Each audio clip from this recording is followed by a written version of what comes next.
BFM Business. Toute l'info éco et business à la mi-journée. 60 minutes business. Guillaume Paul. Allez, les midi 20 sur BFM Business. Alors dans la série, on veut quand même de temps en temps vous donner des bonnes nouvelles. On voulait mettre en avant aujourd'hui la technologie que vient de mettre en place la start-up Surge, dont on accueille le président Julien Hédoux. Bonjour Julien, merci Bonjour. beaucoup. Merci d'être avec nous. Merci. Vous avez mis au point une technologie qui va être testée, validée par l'hôpital Foch, notamment de Suresnes.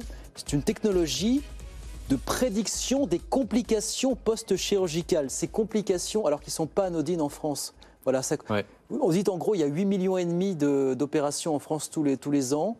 Les complications, il y en a dans 30% des cas, c'est ça Oui, c'est ça. En fait, aujourd'hui, donc, il y a 8,5 millions d'opérations en France chaque année. Ouais. Et aujourd'hui, on estime entre 20 et 30% le taux de complications. Alors on parle global. de quoi quand on parle de complications? Et donc, on parle de complications, tout type de complications confondues, 20 à 30%.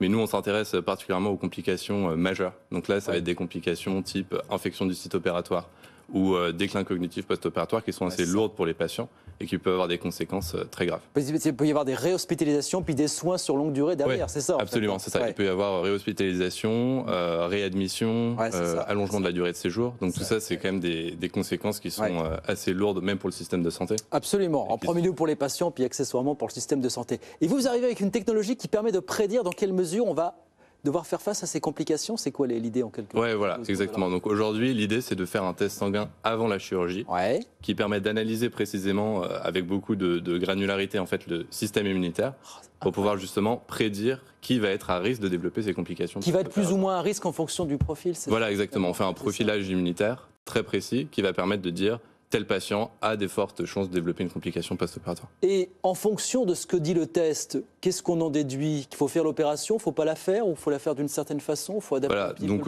aujourd'hui, c'est justement avec l'hôpital Foch qui est pionnier dans ce domaine.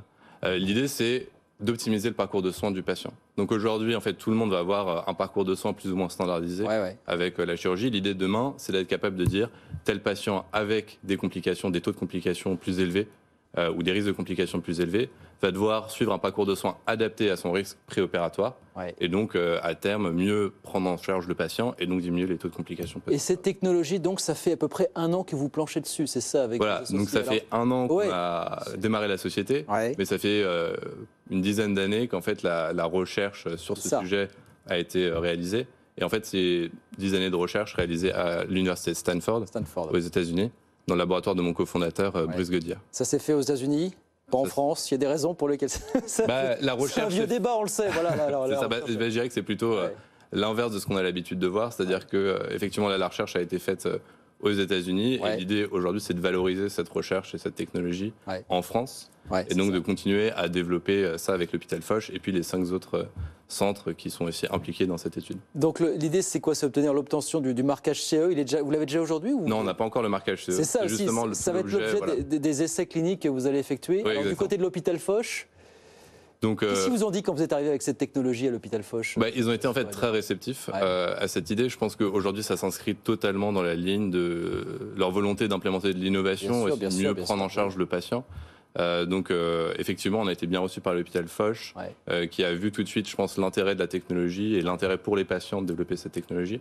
Et donc, ils nous ont accompagnés dans la rédaction du protocole de cette étude, justement pour viser le marquage CE et puis l'autorisation de mise sur le marché, pour pouvoir utiliser cette solution en standard de soins. Et si vous dites si on obtient le marquage CE, on pourra développer, effectivement, faire adopter cette technologie dans beaucoup d'hôpitaux. Voilà, c'est le but du jeu, évidemment. Oui, exactement. Le but du jeu aujourd'hui, c'est que en fait, ça devienne le standard de soins, c'est-à-dire qu'on ne prenne plus en charge des patients de manière globale, mais que ce soit personnalisé.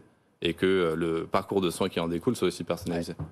Les prochaines, alors ça c'est ce qu'on appelle la médecine prédictive, c'est absolument passionnant. Les prochaines étapes de la médecine prédictive, c'est quoi pour vous? Qu'est-ce qu'on peut espérer, qu'est-ce qu'on peut envisager grâce à la médecine prédictive demain? À partir de ces tests que vous pratiquez. En fait, l'idée justement aujourd'hui, c'est qu'il y a quand même beaucoup de nouvelles technologies qui sont arrivées dans la recherche. Donc aujourd'hui, on pense au séquençage du génome, bien sûr, mais aussi du protéome, et c'est justement nous ce qu'on fait au niveau unicellulaire.